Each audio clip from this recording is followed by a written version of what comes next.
പരിശുദ്ധ ദൈവമാതാവിൻ്റെ സഹായം നമുക്ക് വിളിച്ചപേക്ഷിക്കാം.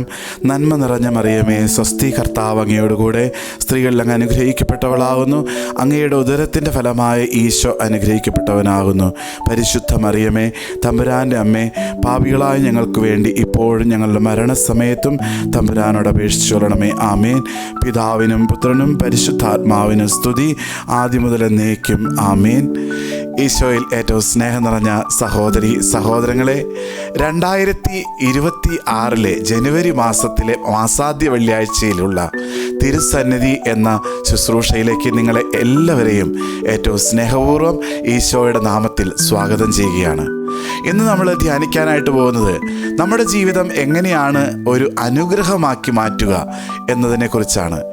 ഈ നമ്മുടെ ജീവിതത്തെ അനുഗ്രഹമാക്കി മാറ്റുവാനായിട്ട് ചിന്തിക്കുമ്പോൾ വിശുദ്ധ ഗ്രന്ഥത്തിലുള്ള ചില വ്യക്തിത്വങ്ങൾ നമുക്ക് മാതൃകയായിട്ട് മാറുന്നുണ്ട്. അതിൽ ഒന്നാമത്തെ ഉദാഹരണമാണ് അബ്രാഹത്തിൻ്റെ ജീവിതം നമുക്കറിയാം.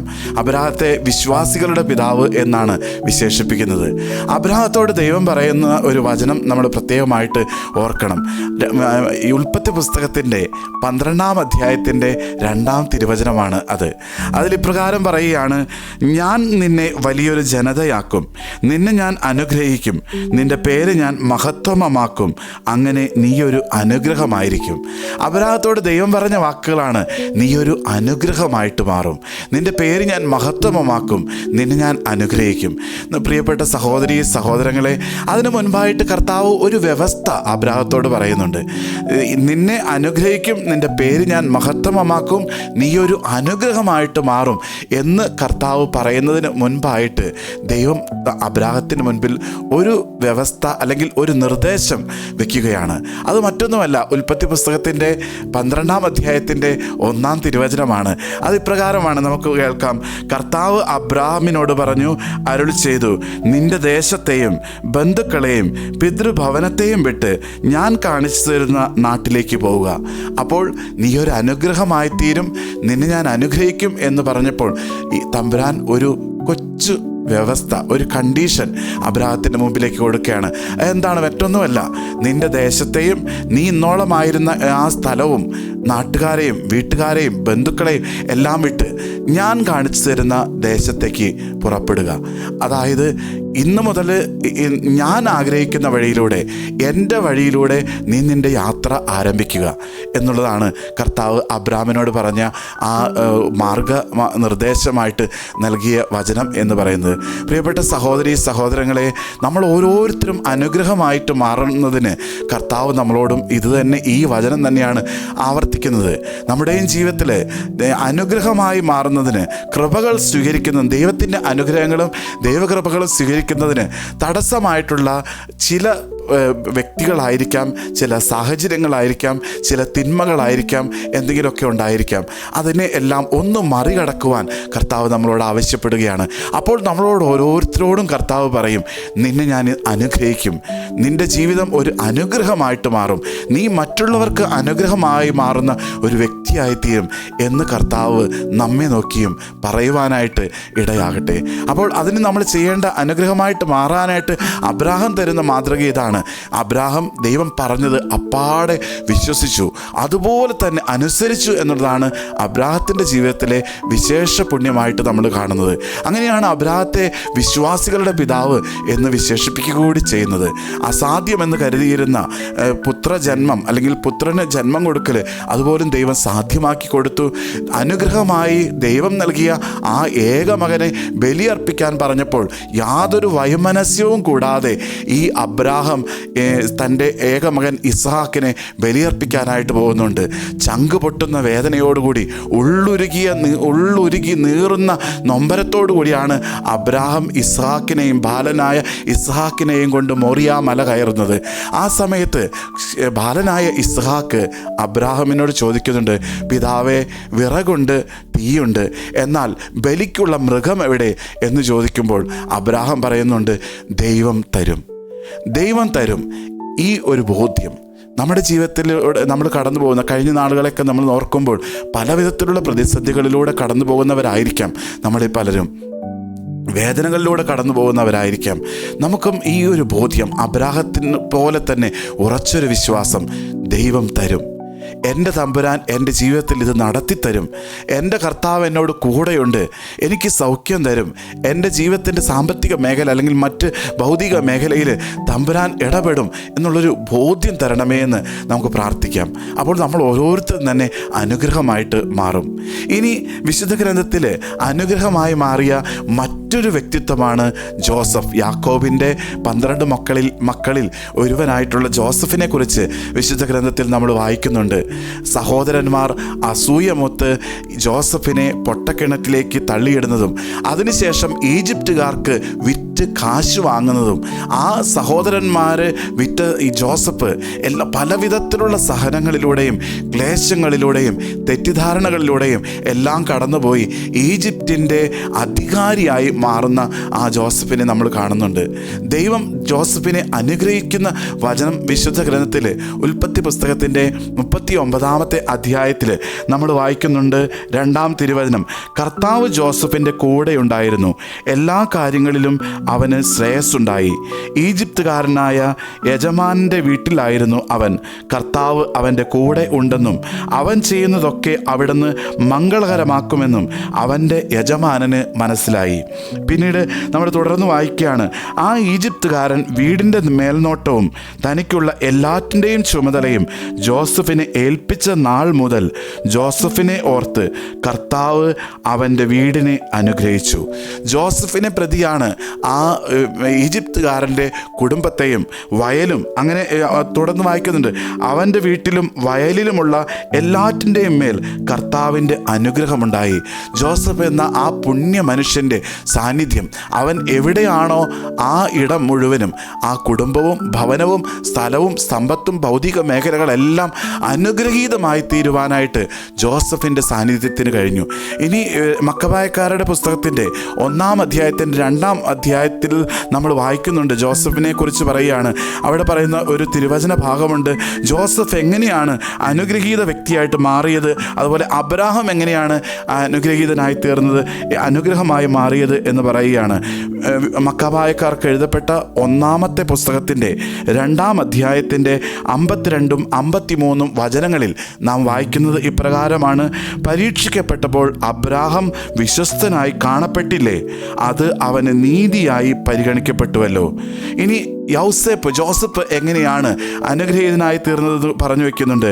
കഷ്ടതയുടെ കാലത്ത് ജോസഫ് കൽപ്പനകൾ പാലിക്കുകയും ഈജിപ്തിൻ്റെ അധികാരിയായി ഉയരുകയും ചെയ്തു. കൽപ്പനകൾ പാലിച്ചു.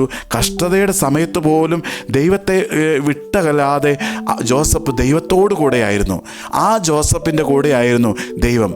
അതുകൊണ്ട് തന്നെ ജോസഫ് ചെയ്യുന്ന എല്ലാ കാര്യങ്ങളിലും, ജോസഫ് ആയിരുന്ന ഇടങ്ങളും എല്ലാം അനുഗ്രഹീതമായി തീർന്നു എന്നാണ് പറയുന്നത്. നമ്മൾ കാണുന്നുണ്ട്, ഈ ജോസഫ് ഈജിപ്തിലെ ഈ അധികാരിയുടെ വീട്ടിൽ ആയിരുന്ന സമയത്ത് അദ്ദേഹത്തിൻ്റെ ഭാര്യ, ഈജിപ്ത് അധികാരിയുടെ ഭാര്യ ജോസഫിൽ ആകൃഷ്ടനാവുകയും ജോസഫിനെ വശീകരിക്കുവാൻ പരിശ്രമിക്കുകയും ചെയ്യുന്നുണ്ട്. എന്നാൽ ആ തന്ത്രങ്ങളിലൊന്നും അവൻ വീണു പോകാതെ ജോസഫ് അതിൽ നിന്നെല്ലാം ഓടി രക്ഷപ്പെടുന്നുണ്ട്. അവൾ പറയുന്നുണ്ട്, ഇവിടെ ആരുമില്ല, നീ എന്നോട് കൂടെ ശയിക്കണം എന്നെല്ലാം പറഞ്ഞപ്പോഴും ജോസഫ് പറഞ്ഞ ഒരു വചനം വളരെ അർത്ഥവത്താണ്. അത് നമുക്കെല്ലാവർക്കും ചിന്തിക്കേണ്ടതായിട്ടുള്ള, ധ്യാനിക്കേണ്ടതായിട്ടുള്ള വിഷയം കൂടിയാണ്. ജോസഫ് പറഞ്ഞത് ഇപ്രകാരമാണ്. ഉൽപ്പത്തി പുസ്തകത്തിൻ്റെ 39-ാമത്തെ അധ്യായത്തിൻ്റെ 9-ാം തിരുവചനത്തിൽ നാം വായിക്കുന്നു: ഞാൻ എങ്ങനെയാണ് ഇത്ര നീചമായി പ്രവർത്തിച്ച് ദൈവത്തിനെതിരെ പാപം ചെയ്യുക? ഞാൻ എങ്ങനെയാണ് ഇത്ര നീചമായി പ്രവർത്തിച്ച് ദൈവത്തിനെതിരെ പാപം ചെയ്യുക?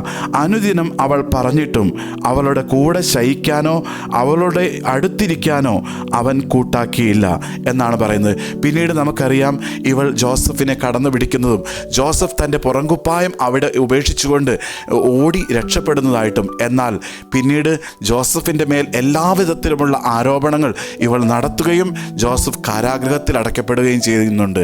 പക്ഷെ ദൈവം അവിടെയെല്ലാം ജോസഫിനോട് കൂടെയുണ്ടായിരുന്നു.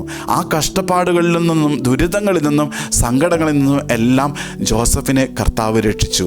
ആ ജോസഫ് ഒരു അനുഗ്രഹമായിട്ട് മാറി എന്നുള്ളതാണ് നമ്മൾ തിരുവചനത്തിൽ വായിക്കുക. പ്രിയപ്പെട്ട സഹോദരീ സഹോദരങ്ങളെ, ഈ പുതുവർഷം അനുഗ്രഹീതമാക്കി മാറ്റുവാൻ ജോസഫിൻ്റെ ജീവിത മാതൃക നൽകുന്നത് സഹനങ്ങളിലും കഷ്ടപ്പാടുകളിലും ദുരിതങ്ങളിലുമെല്ലാം നമ്മൾ ദൈവത്തോട് വിശ്വസ്തത പുലർത്തണം എന്നുള്ളതാണ്.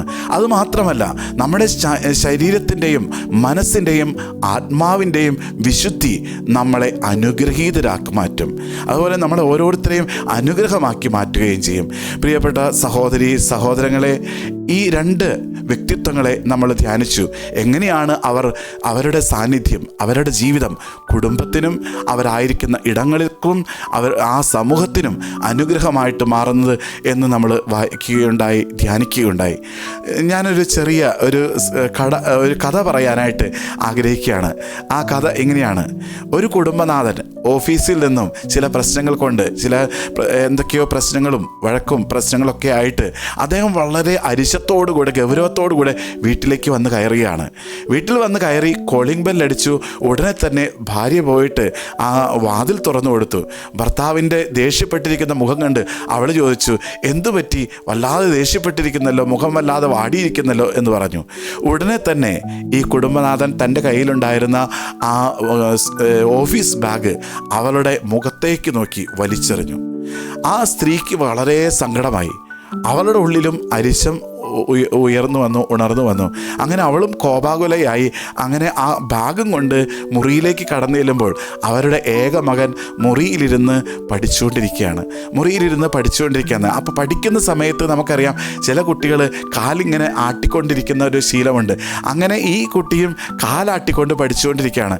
അത് അവളുടെ ശ്രദ്ധയിൽപ്പെട്ടു. അവൾ ഉടനെ തന്നെ അവൻ്റെ തലക്കടിച്ചുകൊണ്ട് പറഞ്ഞു, എടാ ഇങ്ങനെയാണോടാ ഇരുന്ന് പഠിക്കണേ എന്ന് ചോദിച്ചു. ഇത് കണ്ട് അവനും അരിശമായി, കുട്ടിക്കും അരിശം തോന്നി. അവൻ പുസ്തകം അവിടെ വലിച്ചെറിഞ്ഞിട്ടിട്ട് പുറത്തേക്ക് ഇറങ്ങിക്കഴിഞ്ഞപ്പോഴാണ് വീട്ടിൻ്റെ മുറ്റത്ത് തന്നെ പട്ടി കിടക്കുന്നത് കണ്ടു. ആ പട്ടിക്ക്, ഉറങ്ങിക്കിടക്കുന്ന പട്ടിക്ക് പുറംകാലുകൊണ്ട് ഒറ്റ തൊഴി കൊടുത്തു. ആ തൊഴി കൊണ്ട മാത്രയിൽ പട്ടി എന്ത് ചെയ്തു? അവിടെ നിന്ന് കുരച്ചുകൊണ്ട് പുറത്തേക്ക് റോട്ടിലേക്ക്, തെരുവിലേക്ക് ഇറങ്ങി. ഒരു പട്ടി കുരയ്ക്കുമ്പോൾ നമുക്കറിയാം മറ്റെല്ലാ പട്ടികളും കൂടെ കുരയ്ക്കും.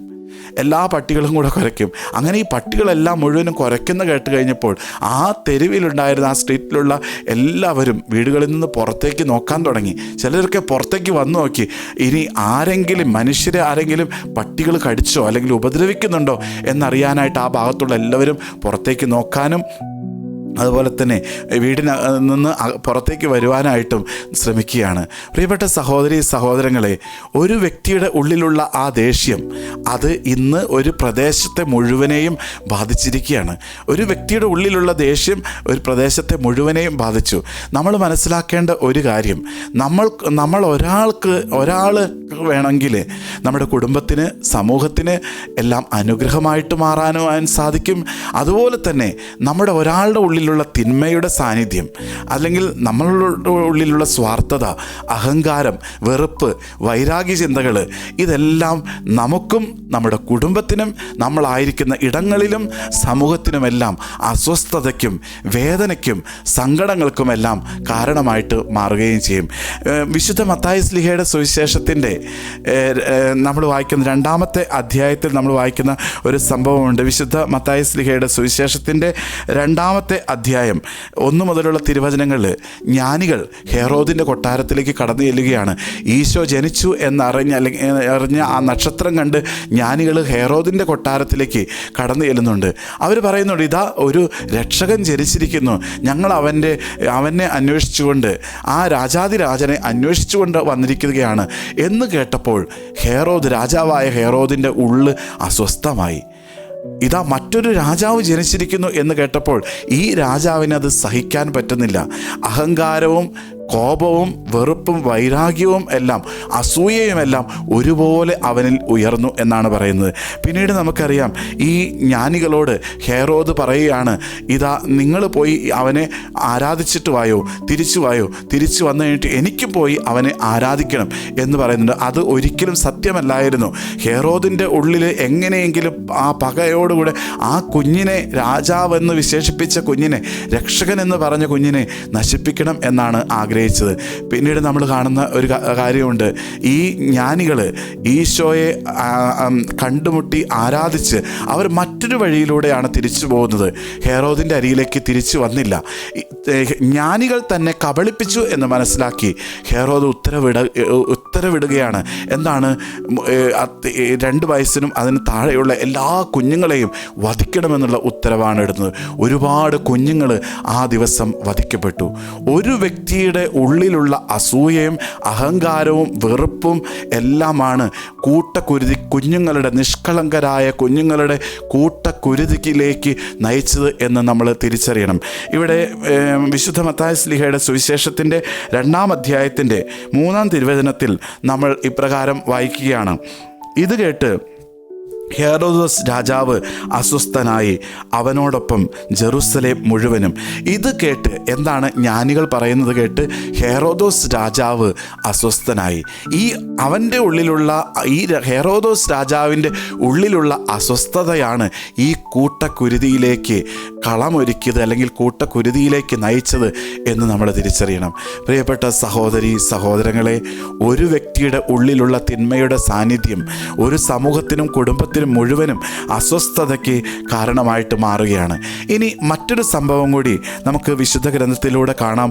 ഒരു വ്യക്തിയുടെ തിന്മ, ഒരു വ്യക്തിയുടെ സ്വാർത്ഥത, ഒരു വ്യക്തിയുടെയിലുള്ള ധനമോഹം അല്ലെങ്കിൽ ലൗകിക ആസക്തി, അതെല്ലാം എങ്ങനെയാണ് ഒരു സമൂഹത്തിന് മുഴുവനും വേദനയായി, സങ്കടമായി, തകർച്ചയായിട്ട് മാറുന്നത് എന്ന് ജോഷുവയുടെ പുസ്തകത്തിൻ്റെ 7-ാം അധ്യായത്തിൽ നമ്മൾ വായിക്കുകയാണ്. ഇസ്രായേൽ ജനം മോശയുടെയും അഹറോൻ്റെ നേതൃത്വത്തിൽ ഇങ്ങനെ പോയിക്കൊണ്ടിരിക്കുന്ന വാഗ്ദാന ദേശത്തേക്കുള്ള യാത്രയിലാണ്. ഓരോ സ്ഥലങ്ങൾ പിടിച്ചടക്കി അങ്ങനെ ഓരോ സ്ഥലങ്ങൾ ഇങ്ങനെ മുന്നോട്ട് പോയിക്കൊണ്ടിരിക്കുകയാണ്. അവർ ലക്ഷ്യസ്ഥാനത്തേക്ക് നീങ്ങിക്കൊണ്ടിരിക്കുകയാണ്. അങ്ങനെ ജെറീക്കോ കോട്ട, ശക്തമായ ജെറീക്കോ കോട്ട ഇസ്രായേൽ ജനം പിടിച്ചെടുക്കുകയാണ്. ആ ജെറീക്കോ കോട്ട പിടിച്ചെടുത്ത് കഴിഞ്ഞപ്പോൾ ജോഷുവയ്ക്ക് ഒരു ആഗ്രഹം ഉള്ളിലുദിച്ചു. അതിന് തൊട്ടടുത്തുള്ള ആയി പട്ടണം കൂടെ ഒന്ന് പിടിച്ചെടുക്കണം. അങ്ങനെ ഈ ആയി പട്ടണം പിടിച്ചടക്കാനായിട്ട് ചാരന്മാരെ അങ്ങോട്ട് അയക്കുകയാണ്, അവിടെയുള്ള സ്ഥിതിഗതികൾ മനസ്സിലാക്കാനായിട്ട്. അവർ തിരിച്ചു വന്ന് പറഞ്ഞു, എല്ലാവരും അങ്ങോട്ട് പോകേണ്ട ആവശ്യമില്ല. ഈ ആയി പട്ടണം എന്ന് പറയുന്ന ചെറിയൊരു സ്ഥലമാണ്, അതുപോലെ അവിടെ വളരെ കുറച്ച് ആളുകളെ ഉള്ളൂ. അതുകൊണ്ട് നമ്മൾ ഇത്രയും ശക്തന്മാരായിട്ടുള്ള, ദൈവം കൂടെയുള്ള നമ്മൾ ഒരിക്കലും അങ്ങോട്ട് പോയി എല്ലാവരും പോയി ബുദ്ധിമുട്ടേണ്ട ആവശ്യമൊന്നുമില്ല എന്ന് ഈ പോയ ചാരന്മാർ തിരിച്ചു വന്ന് ജോഷുവയോട് പറയുന്നുണ്ട്. അങ്ങനെ 3000-ഓളം വരുന്ന ആ ഇസ്രായേൽ ജനം ആയി പട്ടണം, ഈ നിസ്സാരരെന്ന് കരുതിയ വളരെ കുറച്ച് ആളുകളുള്ളൂ, അംഗബലമുള്ളൂ എന്ന് പറഞ്ഞിരുന്ന ആയി പട്ടണം പിടിച്ചടക്കാനായിട്ട് പോവുകയാണ്. പക്ഷേ നിസ്സാരരെന്ന് കരുതിയവരുടെ മുമ്പിൽ ശക്തന്മാരാണെന്ന് വിചാരിച്ചിരുന്ന ഇസ്രായേൽ ജനം പരാജയപ്പെട്ടു പോവുകയാണ്. ഒരുപാട് പേര് അവിടെ വധിക്കപ്പെട്ടു.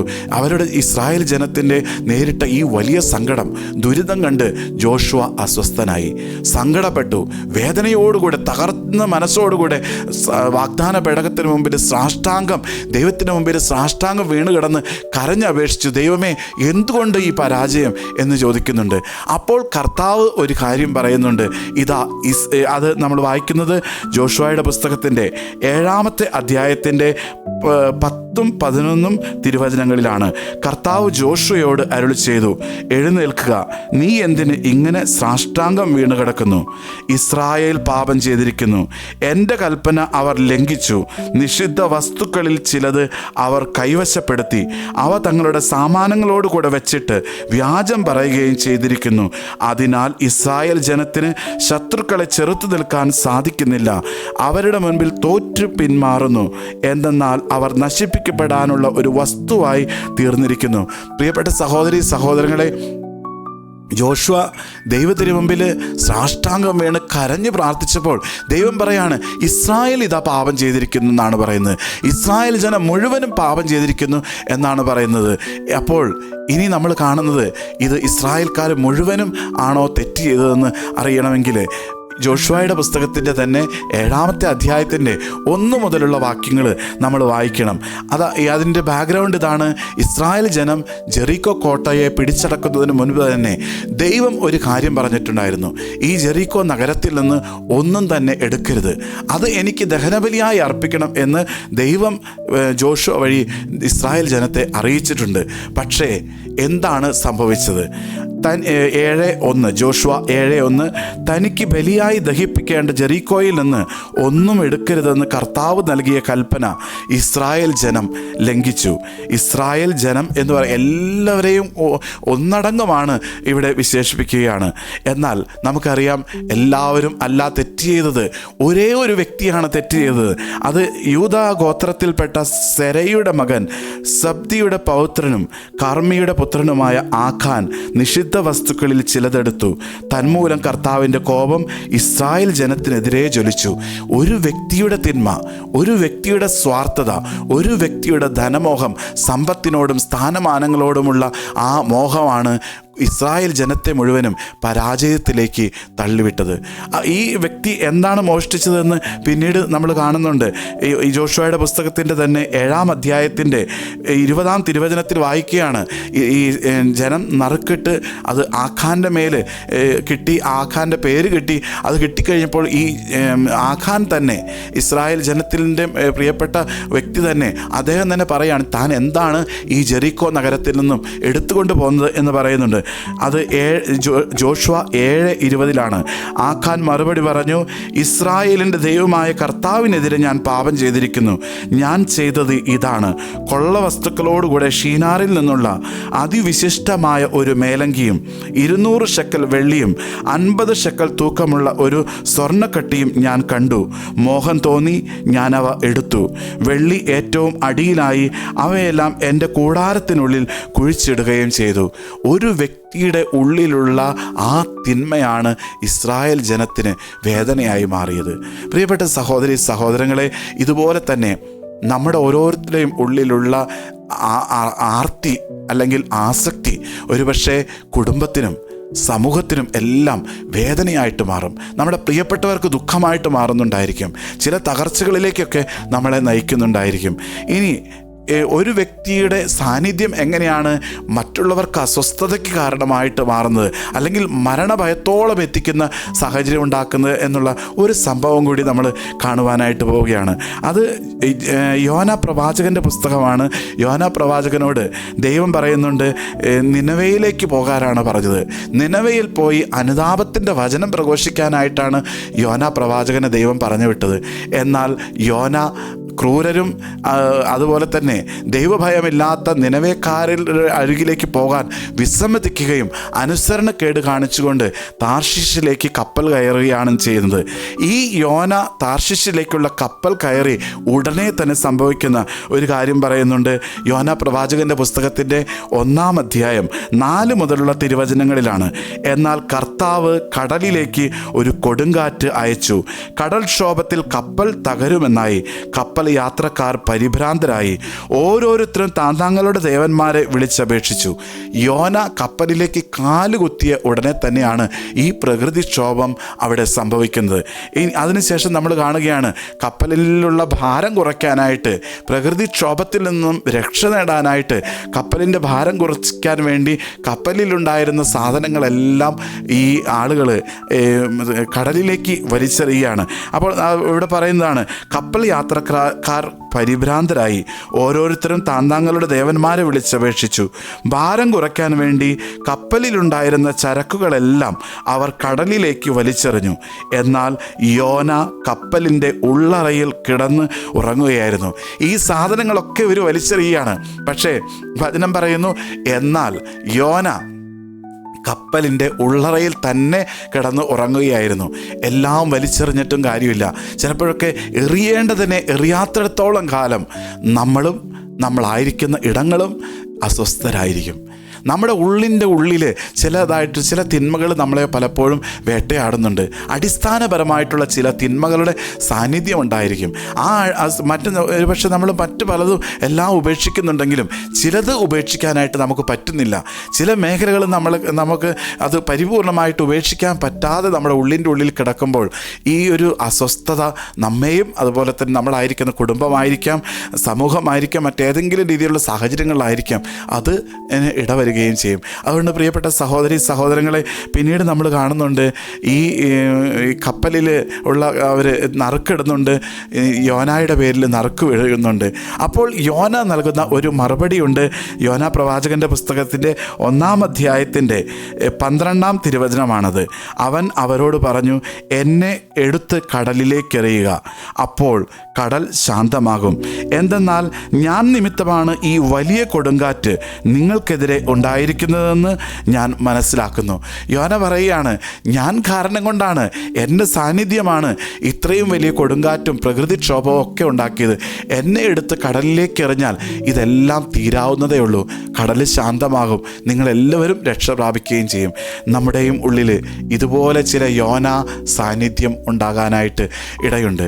പ്രിയപ്പെട്ട സഹോദരങ്ങളെ, ഇന്ന് ഈ മാസാദ്യ വെള്ളിയാഴ്ച, പുതുവർഷത്തിൻ്റെ മാസാദ്യ വെള്ളിയാഴ്ച, ആദ്യ മാസാദ്യ വെള്ളിയാഴ്ചയിൽ നമ്മൾ ധ്യാനിച്ചത് എങ്ങനെയാണ് നമ്മുടെ ജീവിതം അനുഗ്രഹമായിട്ട് മാറ്റുക, അല്ലെങ്കിൽ മാറാനായിട്ട് എന്ത് ചെയ്യണം, അല്ലെങ്കിൽ നമ്മളിലുള്ള തിന്മ, നമ്മളിലുള്ള പാപകരമായിട്ടുള്ള സാഹചര്യങ്ങൾ എങ്ങനെയാണ് നമുക്കും മറ്റുള്ളവർക്കും കുടുംബത്തിനുമെല്ലാം അസ്വസ്ഥതയ്ക്ക് കാരണമായി മാറുക എന്നതിനെക്കുറിച്ച് വിശുദ്ധ ഗ്രന്ഥത്തിലെ ഏതാനും വ്യക്തിത്വങ്ങളെ കുറിച്ച് ധ്യാനിച്ചുകൊണ്ടാണ് നമ്മൾ വിശകലനം ചെയ്തത്.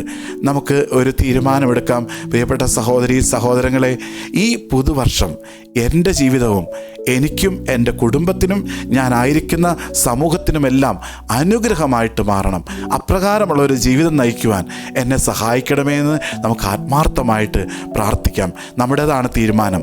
അനുഗ്രഹമാകണോ, അതോ എൻ്റെ സാന്നിധ്യം എൻ്റെ തിന്മയിലൂടെ എൻ്റെ കുടുംബത്തിനും സമൂഹത്തിനുമെല്ലാം ശാപവും അസ്വസ്ഥതയ്ക്കും വേദനയ്ക്കും സങ്കടങ്ങൾക്കും ദുരിതങ്ങൾക്കുമെല്ലാം കാരണമായിട്ട് മാറണോ? നമുക്ക് അനുദപിക്കാം. ഒരു പുതുജീവിതം നയിക്കുവാനുള്ള കൃപ യാചിച്ചുകൊണ്ട് ദിവ്യകാരുണ്യ ആരാധനയിലേക്ക് നമുക്ക് പ്രവേശിക്കുകയും ചെയ്യാം. സ്തുതിക്ക് യോഗ്യനായ പരിശുദ്ധ പരമദിവ്യകാരുണ്യത്തിന് ആരാധനയും സ്തുതിയും പുകഴ്ചയും ഉണ്ടായിരിക്കട്ടെ. നിത്യസ്തുതിക്ക് യോഗ്യനായ പരിശുദ്ധ പരമദിവ്യകാരുണ്യത്തിന് നേരവും ആരാധനയും സ്തുതിയും പുകഴ്ചയും ഉണ്ടായിരിക്കട്ടെ. നിത്യസ്തുതിക്ക് യോഗ്യനായ പരിശുദ്ധ പരമദിവ്യകാരുണ്യത്തിന് നേരവും ആരാധനയും സ്തുതിയും പുകഴ്ചയും ഉണ്ടായിരിക്കട്ടെ. പരിശുദ്ധ കുർബാനയിൽ എഴുന്നള്ളിയിരിക്കുന്ന പിതാവും പുത്രനും പരിശുദ്ധാത്മാവുമായ ത്രിയേക ദൈവമേ, ഞങ്ങൾ അങ്ങേ ആരാധിക്കുകയും സ്തുതിക്കുകയും നന്ദി പറയുകയും ചെയ്യുന്നു.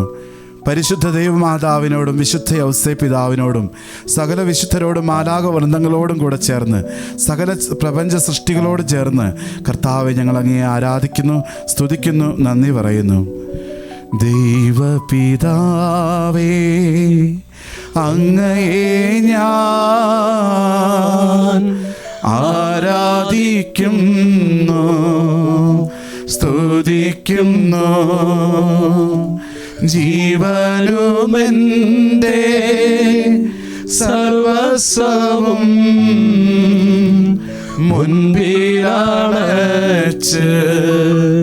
കുമ്പിടുന്നു. യേശുവേ നാഥാ, അങ്ങയെ ഞാൻ ആരാധിക്കുന്നു, സ്തുതിക്കുന്നു. ജീവനുമെൻ്റെ സർവസ്വവും മുൻപിലണച്ച് കുമ്പിടുന്നു. പാവനാത്മാവേ, അങ്ങയെ ഞാൻ ആരാധിക്കുന്നു, സ്തുതിക്കുന്നു. ജീവനുമെൻ്റെ സർവസ്വവും മുൻപിലണച്ച് കുമ്പിടുന്നു. ഹല്ലേലൂയ, ഹല്ലേലൂയ, ഹല്ലേലൂയ, ഹല്ലേലൂയ. ഒരുമിച്ച് ചേർന്ന് ഹല്ലേലൂയ, ഹല്ലേലൂയ, ഹല്ലേലൂയ, ഹല്ലേലൂയ. ജീവിക്കുന്ന ദൈവത്തെ ആരാധിച്ചുകൊണ്ട് ഹല്ലേലൂയ, ഹല്ലേലൂയ, ഹല്ലേലൂയ, ഹല്ലേലൂയ. നമ്മെ അനുഗ്രഹിക്കുന്ന കർത്താവിനെ, നമ്മെ അനുഗ്രഹമാക്കി മാറ്റുന്ന കർത്താവിനെ സ്തുതിച്ചുകൊണ്ട് ഹല്ലേലൂയ, ഹല്ലേലൂയ, ഹല്ലേലൂയ,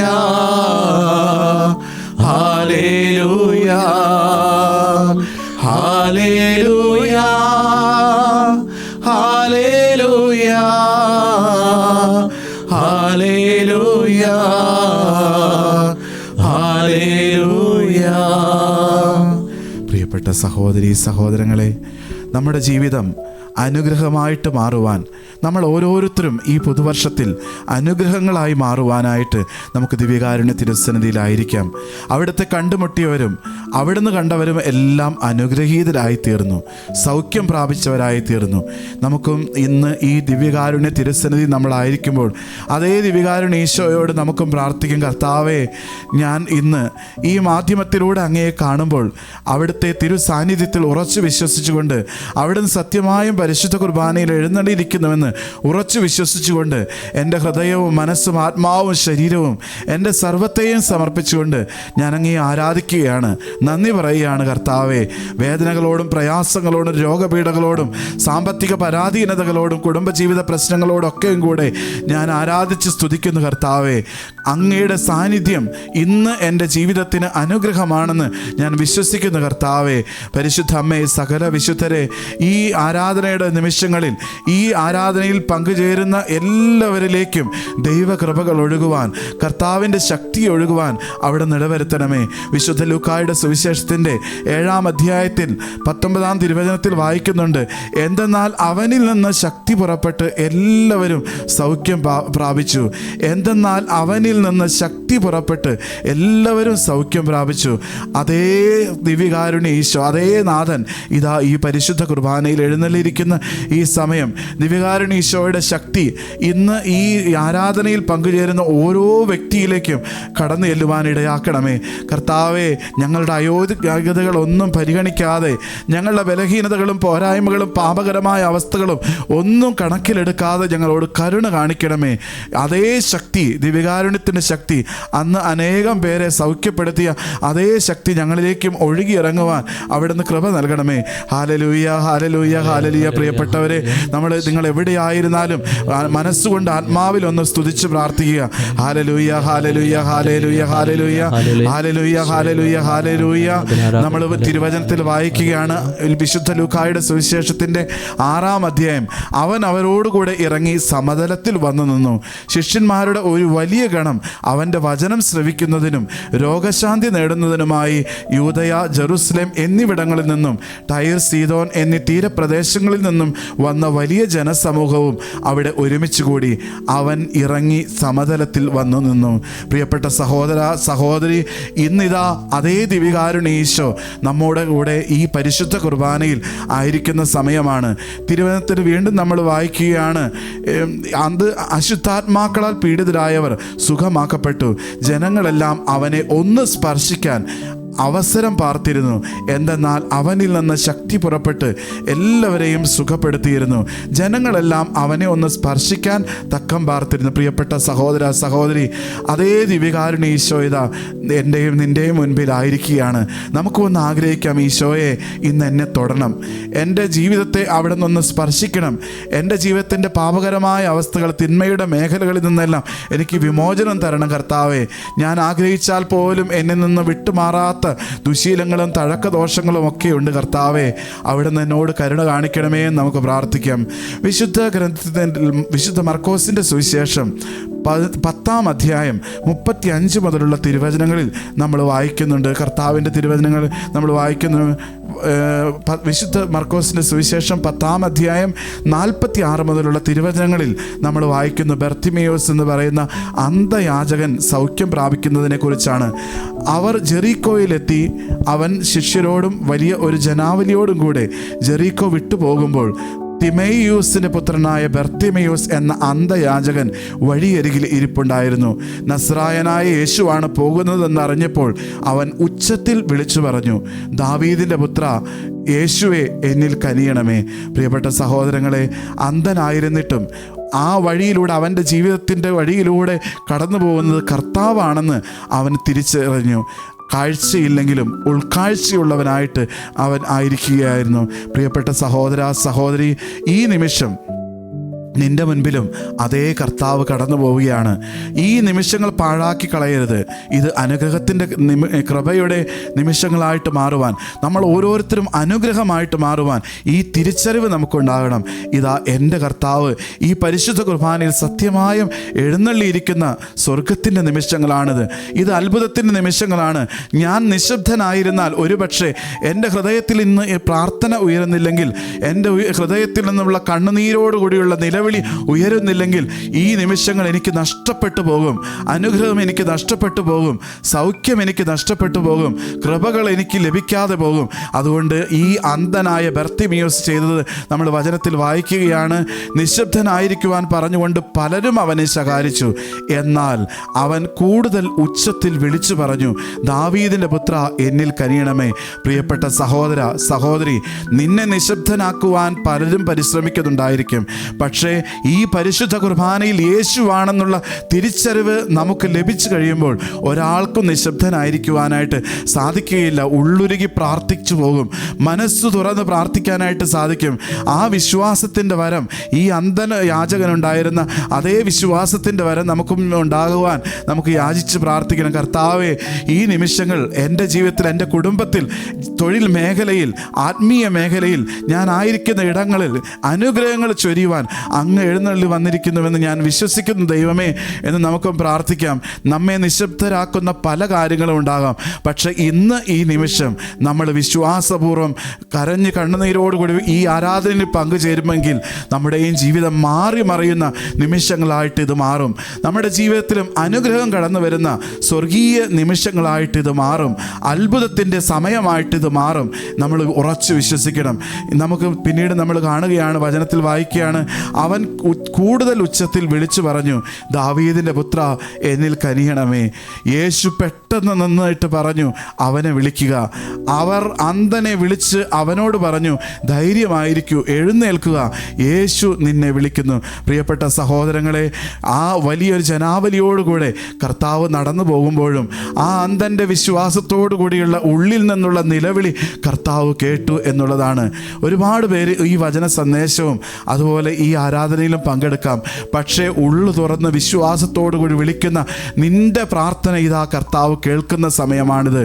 മറ്റാരും ശ്രവിക്കുന്നില്ലെങ്കിലും, മറ്റാരും നിന്നെ മനസ്സിലാക്കുന്നില്ലെങ്കിലും നിന്നെ അറിയുന്ന തമ്പുരാൻ നിന്നെ വിളിക്കുകയാണ്. അവനെ വിളിക്കുക എന്ന് പറഞ്ഞ അതേ കർത്താവ് ഈ പരിശുദ്ധ കുർബാനയിലുണ്ട്. ആ ഈശോ നമ്മളെ ഓരോരുത്തരെയും വിളിക്കുകയാണ്. ആ ഈശോയുടെ അരികിലേക്ക്, ആ ഈശോയുടെ തിരു സാന്നിധ്യത്തിലേക്ക് നമ്മുടെ ഹൃദയവും മനസ്സും നമുക്കൊന്ന് ഉയർത്താം. നമ്മൾ പിന്നീട് കാണുന്നത് ഇപ്രകാരമാണ്. യേശു പെട്ടെന്ന് നിന്നിട്ട് പറഞ്ഞു, അവനെ വിളിക്കുക. അവർ അന്ധനെ വിളിച്ച് അവനോട് പറഞ്ഞു, ധൈര്യമായിരിക്കൂ, എഴുന്നേൽക്കുക, യേശു നിന്നെ വിളിക്കുന്നു.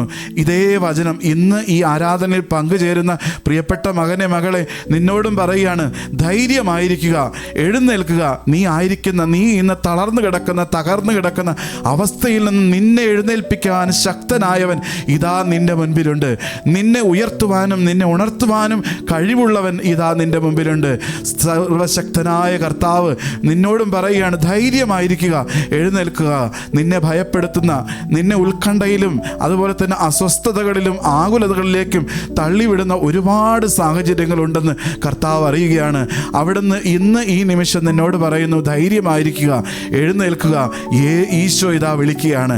പിന്നീട് നമ്മൾ കാണുന്നു, യേശു വിളിക്കുന്നു എന്ന് കേട്ടപ്പോൾ അവൻ പുറംകുപ്പായം ദൂരെ എറിഞ്ഞ് കുതിച്ചു ചാടി യേശുവിൻ്റെ അടുത്ത് അടുത്തെത്തി.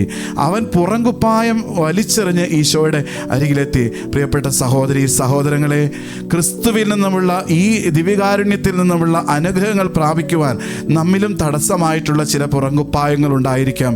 അസൂയയുടെയും വെറുപ്പിൻ്റെയും വൈരാഗ്യത്തിൻ്റെയും വിദ്വേഷത്തിൻ്റെയും പകയുടെയും ആസക്തികളുടേതുമായിട്ടുള്ള ചില പുറംകുപ്പായങ്ങളൊക്കെ നമ്മളും വലിച്ചെറിയേണ്ടതായിട്ടുണ്ട്. ഒരുപക്ഷെ വലിച്ചെറിയാൻ കഴിയാത്ത വിധത്തിൽ തന്നെ അത് നമ്മുടെ ചിന്താഗതിയുടെയും സംഭാഷണ രീതിയുടെയും സ്വഭാവത്തിൻ്റെയും വ്യക്തിത്വത്തിൻ്റെയും എല്ലാം ഭാഗമായി തീർന്നിരിക്കുന്ന ചില ദുശീലങ്ങളായിരിക്കാം, തഴക്കദോഷങ്ങളായിരിക്കാം.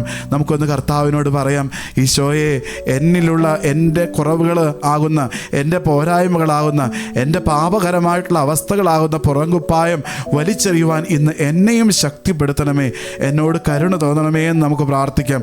പിന്നീട് നമ്മൾ കാണുന്നത് ഇപ്രകാരമാണ്. ഈ പുറംകുപ്പായം വലിച്ചെറിഞ്ഞ് ഈശോയുടെ അരികിലേക്ക് കടന്നു എന്ന അന്ധനോട് ഈ കർത്താവ് ചോദിക്കുന്ന ഒരു ചോദ്യമുണ്ട്.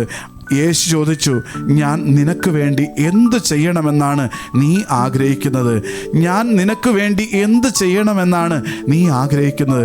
പ്രിയപ്പെട്ട സഹോദര സഹോദരി, ഇന്ന് അതേ വചനം, അതേ കർത്താവ്, ദിവ്യകാരുണ്യ ഈശോ നിന്നോടും എന്നോടും ചോദിക്കുകയാണ്. പ്രിയപ്പെട്ട കുഞ്ഞെ, ഞാൻ എന്താണ് ഈ നിമിഷം നിനക്ക് വേണ്ടി ചെയ്യേണ്ടത്? നമ്മുടെ ഉള്ളു തുറന്ന് നമുക്കൊന്ന് പ്രാർത്ഥിക്കാം. നമ്മുടെ വേദനകളും നൊമ്പരങ്ങളും എല്ലാം ഒന്ന് കർത്താവിൻ്റെ മുമ്പിൽ അർപ്പിക്കാം. ഈശോയെ, ഈ അന്ധൻ പറയുകയാണ്. അന്ധൻ അവനോട് പറഞ്ഞു, ഗുരു, എനിക്ക് കാഴ്ച വീണ്ടും കിട്ടണം. യേശു പറഞ്ഞു, നീ പൊയ്ക്കൊള്ളുക, നിന്റെ വിശ്വാസം നിന്നെ രക്ഷിച്ചിരിക്കുന്നു. തൽക്ഷണം അവന് കാഴ്ച ലഭിച്ചു. തൽക്ഷണം അവന് കാഴ്ച ലഭിച്ചു. അവൻ യേശുവിനെ അനുഗമിച്ചു. പ്രിയപ്പെട്ട സഹോദര സഹോദരി, ഈ അന്ധന് കാഴ്ച ലഭിച്ചതുപോലെ ഈശോ ഇന്ന് നമ്മുടെയും ജീവിതത്തിൽ ഇടപെടും. ഈ നിമിഷം, ഇപ്പോൾ എന്നൊന്ന് ഉറച്ചു വിശ്വസിച്ച്. തൽക്ഷണം അന്ധന് കാഴ്ച ലഭിച്ചു. അവൻ ഈശോയെ അനുഗമിച്ചു. പ്രിയപ്പെട്ട മകനെ, മകളെ, കർത്താവ് നിന്നെയും ഇതാ ആശീർവദിക്കുകയാണ്. ഈ സമയം അനുഗ്രഹത്തിൻ്റെ, അഭിഷേകത്തിൻ്റെ, കൃപയുടെ നിമിഷങ്ങളായിട്ട് മാറുന്നു. നമുക്ക് ഈ സമയം ദിവ്യകാരുണ്യ ആശീർവാദം സ്വീകരിക്കാം. കർത്താവിൻ്റെ മുമ്പിൽ എല്ലാ വേദനകളും ദുഃഖങ്ങളും രോഗാവസ്ഥകളും സാമ്പത്തിക പരാധീനതകളും എല്ലാം ഒന്ന് സമർപ്പിച്ച്, വിവാഹ തടസ്സങ്ങൾ, മക്കളുടെ വിവാഹ തടസ്സം, അതുപോലെ തന്നെ വിവാഹിതരായിട്ടുള്ള വ്യക്തികൾക്ക് കുഞ്ഞുങ്ങളില്ലാത്ത അവസ്ഥ, ദാമ്പത്യ ജീവിതത്തിൽ പലവിധത്തിലുള്ള അസ്വസ്ഥതകളിലൂടെ കടന്നു പോകുന്നവർ, തൊഴിൽ മേഖലയിലുള്ള പ്രതിസന്ധികൾ, ജോലിയില്ലാത്ത അവസ്ഥ, കടബാധ്യതകൾ, മരണത്തെക്കുറിച്ച് ചിന്തിക്കുന്നവർ, ആത്മഹത്യയെക്കുറിച്ച് ചിന്തിച്ചു പോകുന്ന വ്യക്തികൾ, മാറാ രോഗങ്ങളിൽ കഴിയുന്നവർ, എല്ലാവിധത്തിലും തളർന്നു കഴിയുന്നവർ, ആരും സഹായത്തിനില്ലാത്ത വ്യക്തികൾ, ഇതാ കർത്താവ് നിന്നെ കാണുന്നു. വാർദ്ധക്യാവസ്ഥയിലായിരിക്കുന്നവർ, ദുഃഖ ദുരിതങ്ങളിലായിരിക്കുന്നവർ, ജീവിതത്തിൽ ഒറ്റപ്പെട്ടും ഏകാന്തതയിലും കഴിയുന്നവർ, ഇതാ കർത്താവിൻ്റെ ശക്തി, ഈ അന്ധനെ അനുഗ്രഹമാക്കി മാറ്റിയ ആ ശക്തി ഇതാ നമ്മിലേക്ക് ഒഴുകുന്നു. നമുക്ക് ആശീർവാദം സ്വീകരിക്കാം. നമുക്ക് ദിവ്യകാരുണ്യനാഥൻ്റെ കൃപ, ശക്തി ഈ സമയം ഉൾക്കൊള്ളാം.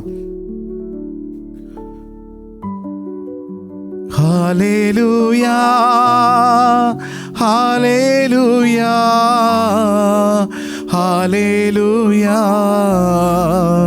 ഹല്ലേലൂയാ, ഹല്ലേലൂയാ, ഹല്ലേലൂയാ, ഹല്ലേലൂയാ, ഹല്ലേലൂയാ.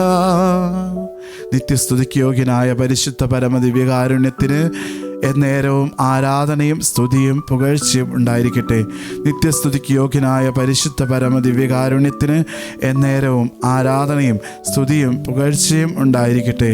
നിത്യസ്തുതിക്ക് യോഗ്യനായ പരിശുദ്ധ പരമദിവ്യകാരുണ്യത്തിന് എന്നേരവും ആരാധനയും സ്തുതിയും പുകഴ്ചയും ഉണ്ടായിരിക്കട്ടെ.